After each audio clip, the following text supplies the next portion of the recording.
I continue with the topic of paradigm shift by reading from Roma Chatterjee, as I mentioned in the previous lecture.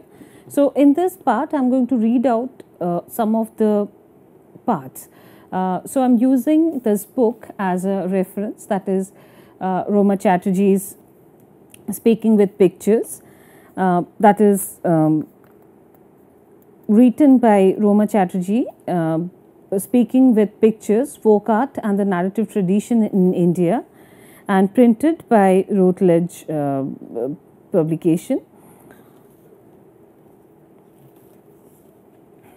So, here she writes, the storytelling potential of Gond art is increasingly being tapped by new forms of narration such as film and storybooks. Gond artists are in great demand as illustrators for children's stories, cartoons and other such educational projects. In another part, she is writing, Tara Douglas, the British animator who lives in New Delhi and runs the Adivasi Art Trust, an association that promotes Indian tribal art through animation, collaborated with Leslie Mackenzie, an animator based in Scotland, to develop a project called the Tallest Story Competition in 2001 to 2003. 4 folk tales were animated during different Adivasi art styles. Leslie Mackenzie, who directed the Gond film, chose cutout animation as the technique that was best suited to Gond art style of patterned shapes. A workshop was organized in Bhopal to which 14 Pradhan Gond artists were invited, and Leslie Mackenzie worked with them to create the artwork. The stencils demonstrating the animation poses were prepared in Scotland, and the Pradhan Gond artists only had to fill and color them in, using their distinctive patterns as texture. Each character was cut out and the body parts separated. Then the separated parts were fixed back together with blue tack, creating two-dimensional puppets. The characters were then animated by moving the puppets in small increments, captured frame by frame on the video camera. The characters seemed to move when the scene was played back. Now, according to Roma Chatterjee, to her experience, she gave it a very different analysis. In the appreciation of the whole visual experience, she felt that whenever one image is created in Gond art and then it's represented or re-represented in a very different form, where all the images, the kind of imaginary animals that they have, they're categorically cut out, and from one particular image they are moving towards another paradigm in terms of its expression. That one was the illusion of movement created to them, the other one is the actual movement through animation that was provided to them. So, it is a gap that has to be filled up with much more care. And in all these projects, we have seen that the images are not naturalistic, but when it gets a paradigm shift, it becomes an animation. Then the movements are naturalistic. So, there finds that contradiction has to be carefully tackled. So, it is not only the paradigm shift, but also how we are shifting it. When we are talking about alternative, it has to be an alternative in the true sense. It cannot contradict with the existing principle. That may create a lot of hindrance into the process of viewing. So one had to be very careful to address and handle the issue. In the same context, she is writing that Pradhan Gond painters have a variety of different ways in which they depict birds in flight. Sometimes they stream out like watery columns or are fluid shadows framing the bird's body like a fiery halo.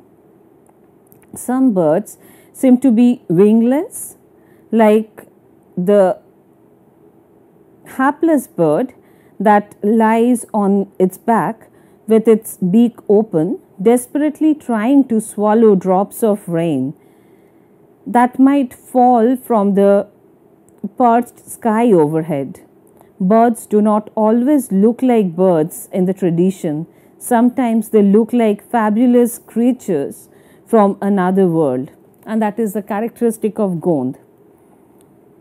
In another context, she shares her experience and she says that by the time I arrived at the workshop, the stories for animation had already been selected. The choice of story was detected by the fact that it indeed no dialogues and therefore no complicated lip sync movements.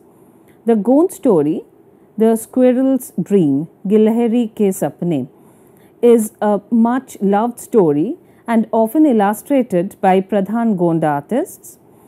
To think of it as a single story is somewhat of a misnomer, as it, like all other traditional Gond stories, has many variants. So the story is like that. There was a squirrel that lived on a tree. She was very despondent and wished that she could be someone else. Perhaps if she was a flower, she would be happy.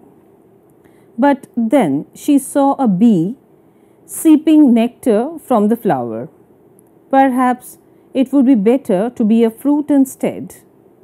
As soon as these thoughts came to her mind, she was magically transformed. She became a flower and then a luscious fruit, but then she saw a bird coming towards her and was frightened as she suddenly remembered the birds eat fruit. The squirrel transformed herself into a bird only to nearly fall prey to a fox. She managed to evade the fox and decided that it would be better to become a powerful animal like the fox rather than a small bird. But no sooner had she taken on the shape of a fox than she was confronted by the mighty lion, the king of the jungle. She next took on the form of the lion, but the lion, she thought, can be killed by wily predators like jackals, who may look small but have weapons and can fell even lions. The smell of a jackal's urine is so powerful that it can even disorient large animals like the lion, as the traditional story talks about. So the squirrel then decided to become a jackal only to be confronted by man, the most powerful predator in the forest. The squirrel decided that the human form is the best of all. All animals are afraid of humans, she thought. But she had not taken into account the conflictual world that humans live in, torn by myriad different wants and desires. She came to realize that the human world was the worst of all the many worlds that she had experienced. It was better to be a squirrel after all. Now she describes the process of animation. The story had to be summarized keeping in mind Tara's dictum that we had all heard that morning. The most successful animated stories follow a beginning to end structure. The objective has to be clear at all times. It begins with the setup stage where we introduce the audience to the setting, characters and circumstances of the story. It is followed by the conflict stage, that is, the point in the storyline where things start to go wrong for the characters. Then finally, we have the resolution stage, the point in the movie when the conflict we have introduced come to the climax, it resolved.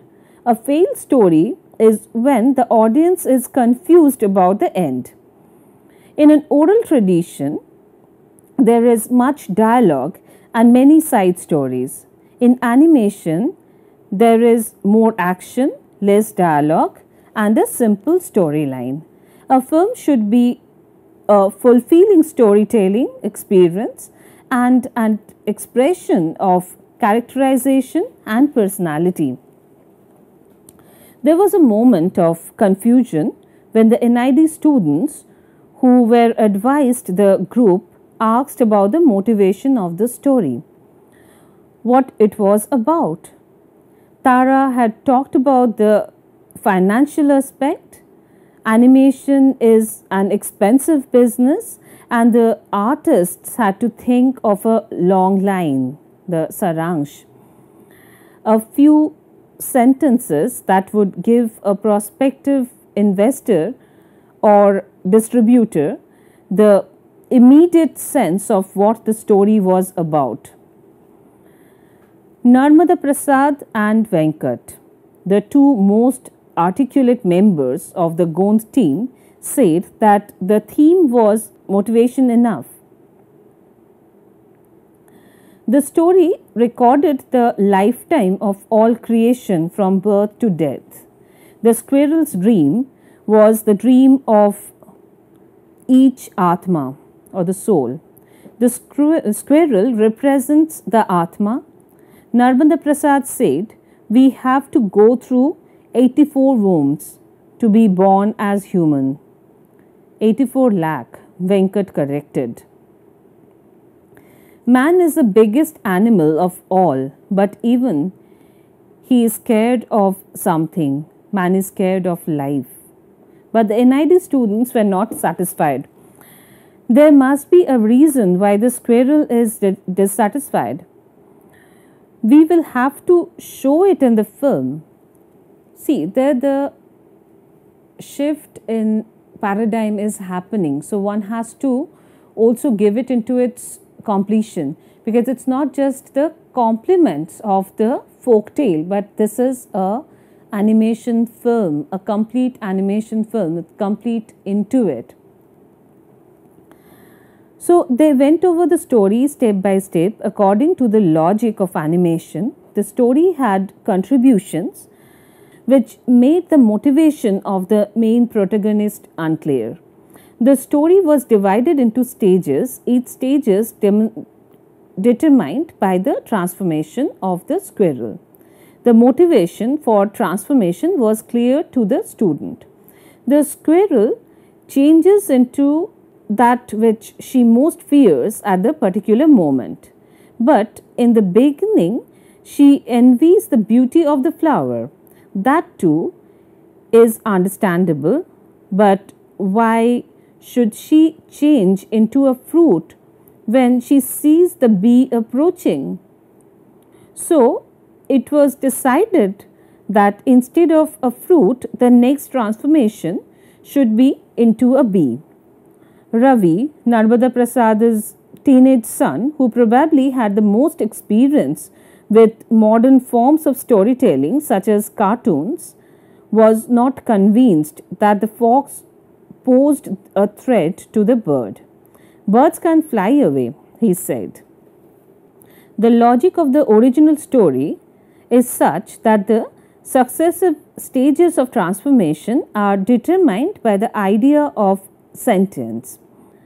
Flower and fruit are inanimate, birds and bees can fly, the animals are all earthbound, but four-legged like the squirrel, except for the man who walks on two legs. It was decided that the storyboard, the pictorial script, which animators use to maintain continuity, would depict the bird as a low-flying one. There were further problems. Apart from the older Pradhan Gond artist, no one present had heard about the potency of jackal's urine. The artists were reminded that the film would be viewed by children who were unfamiliar with the Gond milieu. As one would expect, the jackal avatar was dropped from the script. The artists were asked to think about the profile of their characters, their motivations and personalities, where they were situated and why, and so on.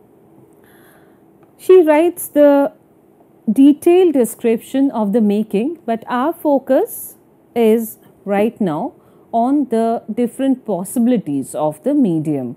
When we are shifting from a oral tradition which involves oration, images, performances, etc., when we are putting it into a different light, making animation out of it, of course it has certain potential, but it may also give us a very different thought. One that we discussed, that when we are making those images which are otherwise not representational, they are very non-objective, often semi-abstract. In fact, when we call something a bird, it may not even look like a bird, it may look like some other creature. So these are the line, texture and other things which are very pleasing, and they are almost like a parallel form that is made here. So when we animate them in a naturalistic manner, how everything moves, that may not suit the context. And the second thing is the kind of local ethos. When we give it a universal form, we need to take care of that also, and the whole task needs a lot of local intelligence, rather the social intelligence. So it's not the intelligence that is restricted to a community or to a nation, but it's widespread, and we need to know the different age group, the user groups, and cater to them accordingly.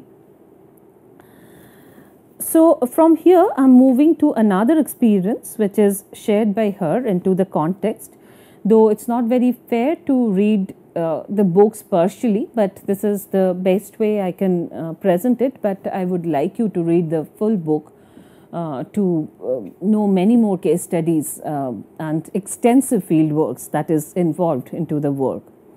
So the other experience. Roma Chatterjee writes, I now turn to another variant of the story called Chameleon's Dreams, Girgit Ke Sapne, given to me by Mangru Wiki. Mangru, a school-educated artist, has been collecting stories from his older relatives in Patangarh to be used later as themes for his pictures. I have been able to acquire paintings of at least 4 narrative series of Mangru. As a literate artist, Mangru treats the story as a text and tries to match the sequence of episodes in the story to the images that he paints. He always describes the sequence of actions that make up the particular episode being depicted at the back of the picture in writing. Individual paintings in the series are numbered to indicate the order in which events occur in the narrative. Even though Mangaru's story has a similar episodic structure to that of the squirrel's dream, it differs in some important aspects, and we can make that out. This is more like when the squirrel changes, it changes its form, and here when the girgit or the chameleon changes, it also changes its color to match the context. So, the substitution of the squirrel by a chameleon is the main protagonist, brings the message into sharper focus. The chameleon takes on the image of its environment by changing its color. It has no identity of its own. In Mangaru's rendition of the story, the dream motive recurs frequently. Unlike the story recounted in the animation script, where the dream finds scant mention, the chameleon goes from one dream state to another without waking up. So, the basic aim of picking up this kind of graphic novel or animation projects are perhaps the same. It is to reach out the new audience, to sustain, to find out a new audience, new group of audience, and survive in that way. The stories must survive, the artists must survive, and the artworks, the style, the creation, the identities, everything needs to survive for justified reasons. In fact, as we discussed earlier also, that when we were in a lookout as a nation for a particular idiom that came through the folk and tribal art to us, and this was the indigenous and the vernacular characteristic of the art form that gave us our identity. So there are many reasons why we feel that in today's context the story can play a very vital role, and there's no end of storytelling, as we know that the demand of new stories are not to be vanished ever. It's going to survive for long, but it's only the way how we are going to tell the story, in what form it's going to come to the new audience, that remains a very big question. So in today's context, when we look at storytelling and we talk about paradigm shift, we see that every medium has its limitation. So it's not as easy to put it in this context that if we convert them into animation, it's going to sustain forever. So we can also reconsider these things, realizing their potential success, the possibilities of their success, that this is not the only way out. And paradigm shift is just one way out. And shift in paradigm may happen in many different ways. They can purely survive as pure forms of artistic expression.